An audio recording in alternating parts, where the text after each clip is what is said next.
नकली IAS officer साजी लुटुथिला शेषरे police जाल रे पड़िला। राजधानी रे एक दुकान रु दामी चश्मा किनी टंका न देबारु खोलीगला नकली सब कलेक्टर असल मुखा।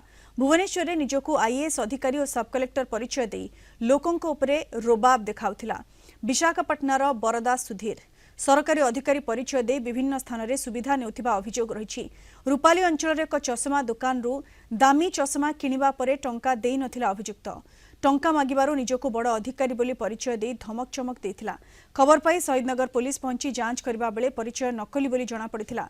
पुलिस ताकू गिरफ्त करिछि। तदंतर जणा पड़िछि अभियुक्त पूर्वरु मध्य नकली यूपीआई एवं अन्यान्य ठकी मामला रे जेल जाइथिला। जामिन आसवा परे पुणी थरे नुआ परिचय नहीं ठकी जाल बिछाइथिला। एबे तार ठकी साम्राज्यर अधिक गुमर खोलिबाकू खोलताड़ करुछि पुलिस। अधिक सूचना देउछन्ती हम रिपोर्टर श्रीधर आचार्य। राजधानी रे निजकू आईएएस ऑफिसर परिचय दउथुले एवं आईएएस ऑफिसर परिचय देई लोकों को धमकउथले एवं चून लगाउथले। शहीदनगर अंचल रे एक चश्मा दुकान को जाई चश्मा किनिला बेले बाबू को काबू करिछि शहीदनगर थाना पुलिस। भल करी देखंतु ये होचंती जने नकली आईएएस ऑफिसर जे कि निजकू बारंबार आईएएस ऑफिसर दे